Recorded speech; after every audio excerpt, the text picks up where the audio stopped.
വൃശ്ചിക പുലരിയുടെ പുണ്യം പേറി 65 ദിവസം നീണ്ടു നിൽക്കുന്ന മണ്ഡല മകരവിളക്ക് തീർത്ഥാടനത്തിന് തുടക്കമാവുകയാണ്. ദക്ഷിണേന്ത്യൻ സംസ്ഥാനങ്ങളിലെ ലക്ഷക്കണക്കിന് അയ്യപ്പ ഭക്തരെ ശബരിമല സന്നിധിയിൽ ഒരുമിപ്പിക്കുന്ന ഈ കാലയളവ് ശരണമന്ത്രങ്ങളാൽ മുഖരിതമാണ്. മനസ്സുകൊണ്ടെങ്കിലും ഓരോ മലയാളിയും തീർത്ഥാടനം നടത്തുന്ന പുണ്യദിനങ്ങളാണ് ഇനി. നവംബർ 17 വൃശ്ചിക പുലരിയിൽ നട തുറന്ന് പൂജകൾ ആരംഭിക്കുന്നതോടെയാണ് തീർത്ഥാടനത്തിന് തുടക്കമാവുന്നത്. ചടങ്ങുകൾ പ്രകാരം 18-ാം പടിക്ക് താഴെ ആഴി തെളിയിച്ച ശേഷമേ ഭക്തർക്ക് പടി കയറി അയ്യപ്പനെ ദർശിക്കാൻ അനുവാദമുള്ളൂ. ഡിസംബർ 27 മണ്ഡലപൂജ. അതിനു മുന്നോടിയായി ഡിസംബർ 26 വൈകിട്ട് 6:30 തങ്ക അങ്കി ചാർത്തിയുള്ള ദീപാരാധന നടക്കും. മണ്ഡലപൂജയ്ക്ക് ശേഷം അന്ന് രാത്രി 10 നടയടയ്ക്കും. തുടർന്ന് മകരവിളക്ക് തീർത്ഥാടനത്തിന് ഡിസംബർ 30 വൈകിട്ട് 5 മണിയോടെ വീണ്ടും നട തുറക്കും. കോടിക്കണക്കിന് ഭക്തർ കാത്തിരിക്കുന്ന മകരവിളക്ക് ദർശനം ജനുവരി 14 ഈ വർഷത്തെ മണ്ഡല മകരവിളക്ക് തീർത്ഥാടനം പൂർത്തിയാക്കി ജനുവരി 20 നടയടയ്ക്കുന്നതോടെ ഈ പുണ്യകാലത്തിന് സമാപനമാവും. അനേകായിരം വിശ്വാസികൾ അവരുടെ മനസ്സും ശരീരവും ധർമ്മശാസ്താവിൻ്റെ പാദങ്ങളിൽ അർപ്പിച്ചുകൊണ്ട് ഈ മണ്ഡല മകരവിളക്ക് കാലഘട്ടം മണ്ഡലവ്രതത്തിൻ്റെ സായുജ്യത്തിനു വേണ്ടി അങ്ങേയറ്റം ഭക്തിയോടെയും വിശ്വാസത്തോടെയും കേരളത്തിന് പുറത്തും ലോകമെമ്പാടുമുള്ള വിശ്വാസികൾ വീണ്ടും അയ്യപ്പനെ ഭജിക്കുവാൻ, അയ്യപ്പൻ്റെ പാദങ്ങൾ അണയുവാൻ രക്ഷ തേടിയെത്തുന്ന ഈ ഒരു കാലഘട്ടത്തിൽ ഒരു വർഷക്കാലം കലിയുഗവരതൻ്റെ തിരുസന്നിധിയിൽ പുറപ്പെടാശാന്തിയായി ഇവിടെ സേവനമനുഷ്ഠിച്ച് ആ ഭഗവത് പാത ചെയ്യുവാൻ ഈ ഉള്ളവന് ഭഗവാൻ കനിഞ്ഞു തന്ന വരം ഇന്നും അതിൻ്റെ അനുഭൂതി, അതിൻ്റെ സായുജ്യം, ആ ഭക്തി നിറഞ്ഞ വിശ്വാസം നിറഞ്ഞ ആ കാലഘട്ടം വീണ്ടും അയവിറക്കുകയാണ്. സജ്ജനങ്ങളെ, ഒരു വർഷം ആ ഭഗവത് സേവ പ്രഭാതത്തിൽ നിർമ്മാല്യ ദർശനം മുതൽ ഉച്ചപൂജ, അത് കഴിഞ്ഞാൽ വൈകുന്നേരം വീണ്ടും തുറന്ന് ഹരിവരാസനം പാടി നടയടയ്ക്കുന്ന സമയം വരെ ആ ഭഗവാന്റെ പൂജാതി കർമ്മങ്ങളിൽ മാത്രം മുഴുകിക്കൊണ്ട് അവിടെ കഴിയുകയായിരുന്നു. കേരളത്തിന്റെ തെക്കൻ മലനിരകളിൽ പശ്ചിമഘട്ടത്തിന്റെ ഹൃദയഭാഗത്തായി സമുദ്രനിരപ്പിൽ നിന്ന് ഏതാണ്ട് 3000 അടി ഉയരത്തിൽ സ്ഥിതി ചെയ്യുന്ന ശബരിമല ശ്രീ ധർമ്മശാസ്താ ക്ഷേത്രം ഭാരതീയ ഭക്തിയുടെയും സാഹോദര്യത്തിന്റെയും സഹിഷ്ണുതയുടെയും ഒരു മഹാപ്രതീകമാണ്. ഓരോ വർഷവും വൃശ്ചികമാസ പുലരിയിൽ ആരംഭിക്കുന്ന മണ്ഡല മകരവിളക്ക് തീർത്ഥാടനം ദക്ഷിണേന്ത്യയുടെ മുഴുവൻ ശ്രദ്ധയും ആകർഷിക്കുന്ന ഒരു ആത്മീയ സംഗമകാലമാണ്. 65 ദിവസങ്ങൾ നീണ്ടു നിൽക്കുന്ന ഈ പുണ്യകാലം ജാതിമത ഭേദമന്യേ ലക്ഷോപലക്ഷം ഭക്തരെ സ്വാമി അയ്യപ്പന്റെ സന്നിധിയിലേക്ക് എത്തിക്കുന്നു. മലയാളികളുടെ ഭക്തിയുടെയും ദ്രാവിഡ സംസ്കൃതിയുടെയും സഹവർത്തിത്വത്തിന്റെയും ഉദാത്തമായ ഉദാഹരണമാണ് ശബരിമല തീർത്ഥാടനം. ഇവിടെ എത്തുന്ന ഓരോ തീർത്ഥാടകനും താൻ തന്നെയാണ് ദൈവം എന്ന ഭാവത്തിൽ വ്രതമെടുത്ത് മല ചവിട്ടുന്നു. ശബരിമല തീർത്ഥാടനത്തിന്റെ കേന്ദ്രബിന്ദു അതിന്റെ സമയക്രമമാണ്. വൃശ്ചികം 1 തുടങ്ങി മകരം 20 അവസാനിക്കുന്ന 65 ദിവസത്തെ കാലയളവ്. ഈ 2 മാസം നീളുന്ന തീർത്ഥാടനത്തിന്റെ തുടക്കം കുറിക്കുന്ന വൃശ്ചിക പുലരിയിലെ പൂജകൾ ഭക്തർക്ക് മാലയിട്ട് വ്രതം ആരംഭിക്കാനുള്ള ആഹ്വാനമാണ്. തീർത്ഥാടനത്തിന്റെ ആദ്യഘട്ടം 41 ദിവസത്തെ മണ്ഡല വ്രതകാലമാണ്. ക്ഷമ, സഹനം, ആത്മനിയന്ത്രണം എന്നിവയുടെ പരീക്ഷണശാലയാണ് ഈ വ്രതം. വ്രതാനുഷ്ഠാനത്തിന്റെ പൂർത്തീകരണമാണ് ഡിസംബർ 27 നടക്കുന്ന മണ്ഡലപൂജ. ഈ സമയത്ത് മനോഹരമായ ചടങ്ങുകളോടെ അയ്യപ്പ വിഗ്രഹത്തിൽ തങ്ക അങ്കി ചാർത്തി ദീപാരാധന നടത്തുന്നു. തങ്ക അങ്കി ചാർത്തിയുള്ള ദീപാരാധന കാണുന്നത് പുണ്യമായി കരുതുന്നു. മണ്ഡലപൂജയ്ക്ക് ശേഷം നട അടയ്ക്കുന്നതോടെ ആദ്യഘട്ടം പൂർത്തിയാവുകയും പിന്നീട് മകരവിളക്കിനായി നട തുറക്കുകയും ചെയ്യും. ഡിസംബർ 30 വൈകിട്ട് നട തുറക്കുന്നതോടെ മകരവിളക്ക് തീർത്ഥാടന കാലം ആരംഭിക്കുന്നു. ഭക്തലക്ഷങ്ങൾ കാത്തിരിക്കുന്നതും ശബരിമലയുടെ പ്രശസ്തി ലോകമെമ്പാടും വ്യാപിച്ചതുമായ പ്രധാന ചടങ്ങാണ് മകരവിളക്ക്. ഇത്തവണ അത് ജനുവരി 14 പൊന്നമ്പലമേട്ടിൽ തെളിയുന്ന മകരജ്യോതി ദർശിക്കുന്നത് മോക്ഷദായകമായി കണക്കാക്കുന്നു. തിരുവാഭരണം ചാർത്തിയുള്ള ദീപാരാധനയും മകരവിളക്കിന് മുന്നോടിയായി നടക്കുന്നു. മകരവിളക്കിന് ശേഷം ഏതാനും ദിവസം കൂടി ദർശനം അനുവദിച്ച ശേഷം ജനുവരി 20 നട അടയ്ക്കുന്നതോടെ ആ വർഷത്തെ തീർത്ഥാടന കാലം സമാപിക്കും. ഈ തീർത്ഥാടന കാലയളവ് ദക്ഷിണേന്ത്യയിലെ വിവിധ സംസ്കാരങ്ങളെയും ഭാഷകളെയും ഒരൊറ്റ മന്ത്രത്തിൽ സ്വാമിയെ ശരണമയ്യപ്പ എന്ന ഒരൊറ്റ ഒറ്റ വിളിയിൽ കോർത്തിണക്കുന്നു. ശബരിമലയുടെ അടിത്തറ അയ്യപ്പന്റെ ജനനത്തെയും ബാല്യത്തെയും കുറിച്ചുള്ള ഐതിഹ്യത്തിൽ അധിഷ്ഠിതമാണ്. വിഷ്ണുവിന്റെയും ശിവന്റെയും, അതായത് ഹരിയുടെയും ഹരന്റെയും പുത്രനായ ഹരിഹരസുതൻ എന്ന സങ്കല്പം ഭാരതീയ ചിന്തയിലെ ദ്വൈതഭാവങ്ങളുടെ സംയോജനത്തെയാണ് സൂചിപ്പിക്കുന്നത്. പാണ്ഡ്യ രാജവംശത്തിൽപ്പെട്ടവരും പന്തള രാജ്യം ഭരിച്ചിരുന്നവരുമായ രാജശേഖര രാജാവിനും രാജ്ഞിക്കും പുത്രസൗഭാഗ്യമില്ലാത്തതിനെ തുടർന്ന് നടത്തിയ പ്രാർത്ഥനകളുടെ ഫലമായി ഹരിഹരപുത്രനായ ദിവ്യശിശു പമ്പാ നദിയുടെ തീരത്ത് പ്രത്യക്ഷനായി. മഹിഷാസുരന്റെ സഹോദരിയായിരുന്ന മഹിഷി ഹരിഹരപുത്രനല്ലാതെ മറ്റാർക്കും തന്നെ വധിക്കാൻ കഴിയാത്ത വരം നേടി ലോകത്തിന് ഭീഷണി ഉയർത്തിയപ്പോൾ ആ അസുരശക്തിയെ നിഗ്രഹിക്കുക എന്നതായിരുന്നു ഈ അവതാരത്തിന്റെ പ്രധാന ദൗത്യം. കഴുത്തിൽ സ്വർണമാലയണിഞ്ഞ ശിശുവിന് രാജാവും രാജ്ഞിയും മണികണ്ഠൻ എന്ന പേര് നൽകി വാത്സല്യപൂർവ്വം വളർത്തി. മണികണ്ഠന്റെ സാന്നിധ്യം കാരണം പന്തളം രാജ്യത്ത് ഐശ്വര്യം കളിയാടി. ബാല്യത്തിൽ തന്നെ ബുദ്ധിയിലും ആയോധന വിദ്യയിലും മണികണ്ഠൻ അമാനുഷിക പ്രാഗൽഭ്യം പ്രകടിപ്പിച്ചു. എന്നാൽ രാജ്യം സ്വന്തമാക്കാൻ ആഗ്രഹിച്ച ദിവാന്റെ ദുരുപദേശത്തിൽ വീണുപോയ രാജ്ഞി വ്യാജവൈദ്യന്റെ നിർദ്ദേശപ്രകാരം തലവേദന അഭിനയിച്ചു. രാജ്ഞിയുടെ അസുഖം മാറാൻ ഈറ്റപ്പുലിയുടെ പാൽ മാത്രമേ പ്രതിവിധിയായുള്ളൂ എന്ന് വിധിക്കപ്പെട്ടു. ഈ സാഹചര്യത്തിൽ രാജകുടുംബത്തോടുള്ള കടമ നിർവഹിക്കാൻ മണികണ്ഠൻ ഒറ്റയ്ക്ക് പുലിപ്പാലിനായി വനത്തിലേക്ക് യാത്ര തിരിച്ചു. വനത്തിൽ വെച്ച് മണികണ്ഠൻ മഹിഷിയുമായി നടത്തിയ കഠിനമായ പോരാട്ടത്തിനൊടുവിൽ മഹിഷിയുടെ നെഞ്ചിൽ ചവിട്ടി താണ്ഡവ നൃത്തമാടി. ഈ നിഗ്രഹം കവലൻ എന്ന കറമ്പന്റെ മകളായി പിറന്ന ലീലയ്ക്ക് ശാപമോക്ഷം നൽകുകയും അവൾ ശബരിമലയിൽ അയ്യപ്പന്റെ വലതുവശത്ത് മാളികപ്പുറത്തമ്മയായി കുടികൊള്ളുകയും ചെയ്തു. മഹിഷി നിഗ്രഹത്തിന് ശേഷം ദേവേന്ദ്രനടക്കമുള്ള ദേവന്മാർ പുലികളായും അനുചരന്മാരായും വേഷം മാറി മണികണ്ഠനോടൊപ്പം പന്തളത്തെത്തിയതോടെയാണ് മണികണ്ഠന്റെ ദിവ്യത്വം വെളിവാക്കപ്പെട്ടത്. ഇതുകണ്ട രാജ്ഞി തന്റെ തെറ്റുകൾ ഏറ്റുപറഞ്ഞു.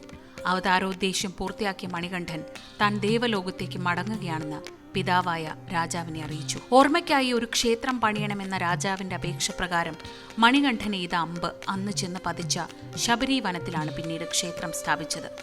അഗസ്ത്യമുനിയുടെ ഉപദേശമനുസരിച്ച് രാജശേഖരൻ പണിത ഈ ക്ഷേത്രത്തിൽ പരശുരാമൻ മകരസംക്രാന്തി ദിനത്തിൽ അയ്യപ്പന്റെ വിഗ്രഹം പ്രതിഷ്ഠിച്ചു. 41 ദിവസത്തെ കഠിനവ്രതമെടുത്ത് ബ്രഹ്മചര്യം പാലിച്ചു വരുന്ന ഭക്തർക്ക് മാത്രമേ താൻ അനുഗ്രഹം നൽകുകയുള്ളൂ എന്ന് പ്രതിഷ്ഠാസമയത്ത് അയ്യപ്പൻ അറിയിച്ചു. അങ്ങനെ അയ്യപ്പനെ ധർമ്മരക്ഷകനായും വിട്ടുവീഴ്ചയില്ലാത്ത ബ്രഹ്മചാരിയായും ഈ ഐതിഹ്യം അവതരിപ്പിക്കുന്നു.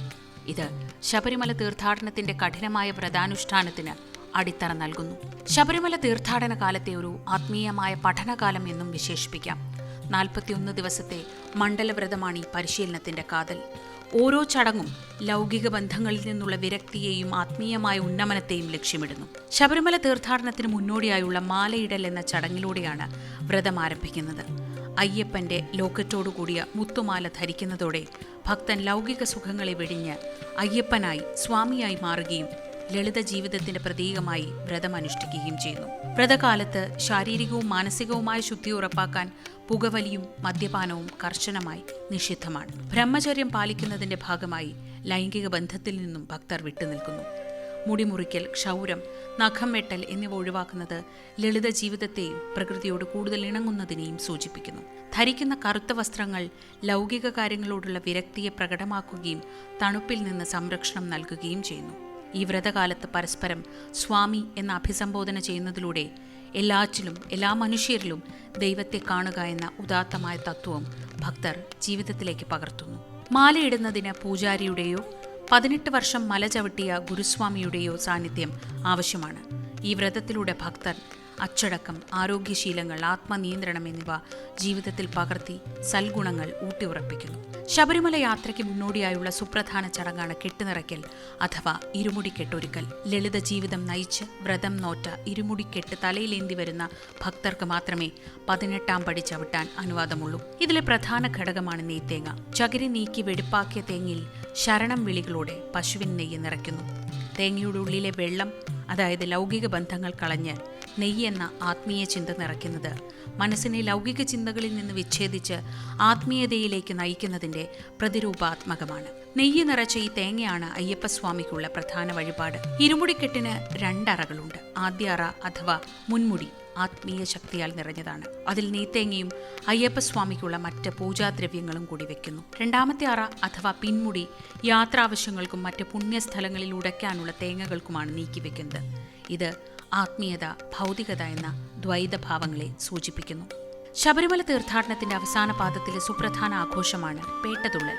ഇത് മഹിഷിയെ നിഗ്രഹിച്ച് അയ്യപ്പസ്വാമി നേടിയ വിജയത്തെ ഓർമ്മിപ്പിക്കുന്ന, തിന്മയ്ക്കുമേൽ നന്മ നേടിയ വിജയത്തിന്റെ പുണ്യനൃത്തമാണ്. പരമ്പരാഗതമായി അമ്പലപ്പുഴ സംഘമാണ് ആദ്യം പേട്ടതുള്ളൽ നടത്തുന്നത്. ആകാശത്ത് പരുന്തിനെ കാണുന്നതോടെയാണ് ഈ സംഘം തുള്ളൽ ആരംഭിക്കുന്നത്. ഈ സംഘം അയ്യപ്പന്റെ ആത്മമിത്രമായ വാവർക്ക് പ്രണാമം അർപ്പിക്കാൻ നൈനാർ പള്ളിയിലേക്ക് പോവുകയും അവിടെ എരുമേലി മഹൽ ജമാഅത്ത് കമ്മിറ്റി ഭാരവാഹികൾ അവരെ സ്വീകരിച്ച് ശാസ്താ ക്ഷേത്രം വരെ അനുഗമിക്കുകയും ചെയ്യുന്നു. ഇത് ശബരിമല തീർത്ഥാടനത്തിന്റെ മതസൗഹാർദ്ദ പാരമ്പര്യത്തിന്റെ മകുടോദാഹരണമായി നിലകൊള്ളുന്നു.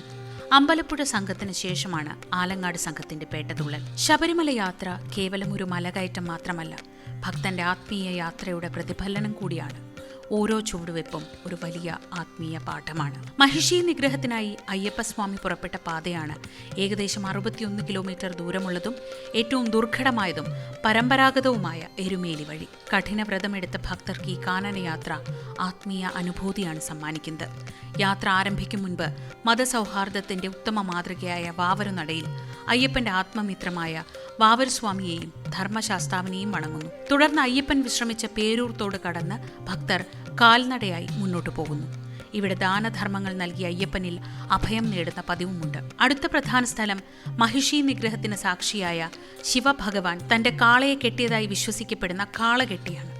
അവിടെ തീർത്ഥാടകർ കർപ്പൂരം കത്തിച്ച് പ്രാർത്ഥനകൾ നടത്തുന്നു. തുടർന്ന് പമ്പയുടെ പോഷക നദിയായ അഴുതയിൽ നിന്ന് കല്ലുകൾ ശേഖരിച്ച് ദുർഘടമായ അഴുതമല കയറി മലയുടെ ഉച്ചകോടിയായ കല്ലിടും കുന്നിൽ വെച്ച് മഹിഷിയുടെ ശരീരാവശിഷ്ടങ്ങളെ പറത്തുന്നതിന്റെ ഓർമ്മയ്ക്ക് കല്ലുകൾ താഴേക്ക് എറിയുന്നു. മലകയറ്റത്തിന് ശേഷം ഇഞ്ചിപ്പാറക്കോട്ടയിലെ കോട്ടയിൽ ശാസ്താവിനെ വണങ്ങുന്ന ഭക്തർ ആനകളുടെയും കാട്ടുപോത്തുകളുടെയും വിഹാരരംഗമായ കരിമലത്തോടും കരിമലയും ലക്ഷ്യമാക്കി നീങ്ങുന്നു. 7 തട്ടുകളുള്ള കരിമലയുടെ കഠിനമായ 5 കിലോമീറ്റർ കയറ്റത്തിന് ശേഷം മല കയറുന്നതിന്റെ ക്ഷീണം അകറ്റാൻ അവിടെ നാഴിക്കിണറിലെ തണുത്ത വെള്ളം ഉപയോഗിക്കുകയും കരിമലന്തൻ, കൊച്ചുകടുത്ത സ്വാമി, ഭഗവതി എന്നിവരെ പൂജിക്കുകയും ചെയ്യുന്നു. കഠിനമായ കരിമലയിറക്കം കഴിഞ്ഞ് വലിയാനവട്ടം, ചെറുവാനവട്ടം തുടങ്ങിയ സ്ഥലങ്ങൾ പിന്നിടുന്ന ഭക്തർ എത്തുന്നത് പമ്പാ നദിയിലാണ്. രാജശേഖര രാജാവ് ശിശുരൂപത്തിൽ അയ്യപ്പനെ കണ്ടെത്തിയ സ്ഥലമാണ് പമ്പ. ഈ നദി ഗംഗാനദിക്ക് തുല്യമായി കണക്കാക്കപ്പെടുന്നതിനാൽ പമ്പയിൽ കുളിച്ച് വസ്ത്രങ്ങൾ ഉപേക്ഷിച്ച് പമ്പാ സദ്യയിൽ പങ്കെടുത്താണ് ഭക്തർ സന്നിധാനത്തേക്ക് യാത്ര തുടരുന്നത്. താരതമ്യേന ആയാസരഹിതമായ ഈ പാതയാണ് ഇന്ന് അധികം പേരും തിരഞ്ഞെടുക്കുന്നതെങ്കിലും പമ്പയിൽ നിന്ന് ഏകദേശം 8 കിലോമീറ്റർ മല കയറി വേണം ശ്രീകോവിലെത്താൻ. ഈ പാതയിലെ പ്രധാന വിശ്രമ സ്ഥലങ്ങളിൽ ഭക്തരെ പരീക്ഷിക്കുന്ന ആദ്യ കയറ്റമായ നീലിമല പൂർവ്വജന്മ കർമ്മഫലങ്ങളെ തരണം ചെയ്യുന്നുവെന്ന് വിശ്വസിക്കപ്പെടുന്ന അപ്പാച്ചിമേട്, അയ്യപ്പസ്വാമി പള്ളിവേട്ടയ്ക്ക് ശേഷം ശരം നിക്ഷേപിച്ച ശരം കുത്തി, ശ്രീരാമന്റെ പാദസ്പർശമേറ്റ ശബരീപീഠം എന്നിവ ഉൾപ്പെടുന്നു. ശബരിമല തീർത്ഥാടനം അതിന്റെ കയറ്റിറക്കങ്ങളിലൂടെ ജീവിതത്തിലെ വെല്ലുവിളികളെ ഓർമ്മിപ്പിക്കുകയും ലക്ഷ്യത്തിലേക്ക് ധീരമായി മുന്നേറാൻ പ്രേരിപ്പിക്കുകയും ചെയ്യുന്ന ഒരു ദാർശനിക യാത്ര കൂടിയാണ്. ശബരിമലയുടെ ഏറ്റവും വലിയ പ്രത്യേകത അതിന്റെ മതസൗഹാർദ്ദ പാരമ്പര്യമാണ്. എല്ലാ മതക്കാർക്കും ഇവിടെ പ്രവേശനമുണ്ട്. എന്നാൽ 18ാം പടി ചവിട്ടാനും ദർശനം നടത്താനും ജാതിമത ഭേദമന്യേ എല്ലാ പുരുഷന്മാരും 41 ദിവസത്തെ വ്രതമെടുക്കണം. അയ്യപ്പന്റെ ആത്മമിത്രമായ വാവരുസ്വാമി മുസ്ലിം സമുദായത്തിൽപ്പെട്ടയാളാണ്. പന്തള രാജ്യത്തെ ആക്രമിച്ച ഒരു മുസ്ലിം യോദ്ധാവായിരുന്നു വാവർ. അയ്യപ്പനുമായി ഏറ്റുമുട്ടിയ ശേഷം തോൽവി സമ്മതിച്ച് വാവർ അയ്യപ്പന്റെ കൂടെ ചേർന്നു. വാവരുസ്വാമിക്ക് സന്നിധാനത്തിന് കിഴക്ക് വശത്തായി വാവരുനട സ്ഥിതി ചെയ്യുന്നു. അയ്യപ്പന്മാരെല്ലാം എരുമേലിയിലെ വാവരുനടയിൽ വണങ്ങിയ ശേഷമാണ് മലകയറ്റം ആരംഭിക്കുന്നത്. ഈ സൗഹൃദം ഭാരതീയ സംസ്കാരത്തിന്റെ അചഞ്ചലമായ മതേതര മൂല്യങ്ങൾക്ക് കൂടി അടിവരയിടുന്നു. ശബരിമല തീർത്ഥാടനം ഒരു സാമൂഹിക മാറ്റത്തിനുള്ള ഉപകരണമായും പ്രവർത്തിക്കുന്നുണ്ട്. ഐക്യം, സമത്വം, സാഹോദര്യം എന്നീ ഉദാത്തമായ ആശയങ്ങൾ പ്രാവർത്തികമാക്കുന്ന ഇടമാണ് ശബരിമല തീർത്ഥാടനം. ഇവിടെ എത്തുന്ന ഓരോ ഭക്തനും വ്രതമെടുക്കുന്നത് താൻ സ്വാമിയാണ് എന്ന ഭാവത്തിലാണ്. പരസ്പരം സ്വാമി എന്ന് വിളിക്കുന്നതിലൂടെ എല്ലാ മനുഷ്യരിലും ദൈവചൈതന്യം കുടികൊള്ളുന്നു എന്ന അദ്വൈത തത്വത്തെയും ഉയർത്തിപ്പിടിക്കുന്നു. ഈ പുണ്യയാത്രയിൽ വ്രതമെടുക്കുന്ന ഒരു സാധാരണ തൊഴിലാളിയും എത്ര വലിയ മുതലാളിയും തമ്മിലും ഒരു വ്യത്യാസവുമില്ല. കറുത്ത വസ്ത്രം ധരിച്ച് തുല്യരായി ശരണമന്ത്രം ഉരുവിട്ട് മല കയറുന്ന ഭക്തർ സാമൂഹിക അസമത്വങ്ങളെ താൽക്കാലികമായി ഇല്ലാതാക്കുകയും സമ്പൂർണ്ണ സാഹോദര്യം പ്രഖ്യാപിക്കുകയും ചെയ്യുന്നു. 41 ദിവസത്തെ വ്രതം ഒരു ശാരീരിക മാനസിക ശുദ്ധീകരണ പ്രക്രിയയാണ്. ദുശീലങ്ങൾ ഉപേക്ഷിക്കുന്നതും ലളിത ജീവിതം നയിക്കുന്നതും ആരോഗ്യകരമായ മാറ്റങ്ങൾക്കും കാരണമാവുന്നു. ദിവസേനയുള്ള പ്രാർത്ഥനകളും ഭജനകളും മനസ്സിനെ ശാന്തമാക്കുന്നു. ഈ വ്രതാനുഷ്ഠാനം മനുഷ്യന്റെ ഇന്ദ്രിയങ്ങളെ പരീക്ഷിക്കുകയും അവയെ വരുതിയിലാക്കാൻ പരിശീലിപ്പിക്കുകയും ചെയ്യുന്നു. ഒരു മിനി സംയമന കാലമെന്ന് ഇതിനെ വിശേഷിപ്പിക്കാം. ശബരിമല ക്ഷേത്രത്തിലേക്ക് നമ്മെ സ്വാഗതം ചെയ്യുന്നത് തത്വമസിയാണ്. അത് നീയാകുന്നു. അതായത് നീ തന്നെയാണ് ആ പരമമായ സത്യം. ഭക്തൻ തൻ്റെ ഉള്ളിലെ ദൈവത്തെ കണ്ടെത്തുന്നതിൻ്റെ പരമമായ ലക്ഷ്യമാണ് ഈ തീർത്ഥാടനം. മലകയറ്റത്തിലെ കഷ്ടപ്പാടുകൾ താണ്ടി ഭക്തൻ തൻ്റെ അഹംഭാവം, അതായത് ഈഗോ ഉപേക്ഷിക്കുകയും താൻ ദൈവത്തിൽ നിന്ന് വ്യത്യസ്തനല്ലെന്ന് തിരിച്ചറിയുകയും ചെയ്യുന്നു. ശബരിമലയിലെ മണ്ഡല മകരവിളക്ക് തീർത്ഥാടനത്തിനു പുറമെ മലയാള മാസം മീനം അല്ലെങ്കിൽ തമിഴ് മാസം പൈങ്കുനി, അതായത് മാർച്ച് ഏപ്രിൽ മാസത്തിൽ 10 ദിവസത്തെ വാർഷികോത്സവം നടക്കാറുണ്ട്. കൊടിയേറ്റത്തോടെയാണ് ഈ ഉത്സവം ആരംഭിക്കുന്നത്. തുടർന്ന് ഉത്സവബലി, ശ്രീഭൂതബലി തുടങ്ങിയ വിശേഷാൽ പൂജകൾ നടക്കുന്നു. ഉത്സവത്തിന്റെ 9ാം ദിവസം ഭഗവാന്റെ ക്ഷത്രിയഭാവത്തെയും ധർമ്മ സംസ്ഥാപനത്തെയും സൂചിപ്പിച്ചുകൊണ്ട് അയ്യപ്പൻ രാജകീയ വേട്ടയ്ക്കായി ശരംകുത്തിയിൽ പോകുന്നതാണ് പള്ളിവേട്ട. പള്ളിവേട്ടയ്ക്ക് ശേഷം പവിത്രമായ പമ്പാനദിയിൽ നടക്കുന്ന ആറാട്ടോടെയാണ് ഉത്സവം സമാപിക്കുന്നത്. അയ്യപ്പസ്വാമിയുടെ ജന്മനക്ഷത്രമായ ഉത്രം നാളിലെ പ്രത്യേക പൂജകളും ഈ സമയത്ത് പ്രധാനമാണ്. ശബരിമല തീർത്ഥാടനം അതിന്റെ ചരിത്രപരമായ പ്രാധാന്യത്തിലും ആചാരപരമായ കണിശതയിലും ഇന്നും ലോകമെമ്പാടുമുള്ള ഹിന്ദു ഭക്തർക്കൊരു വെല്ലുവിളിയായി നിലകൊള്ളുന്നു.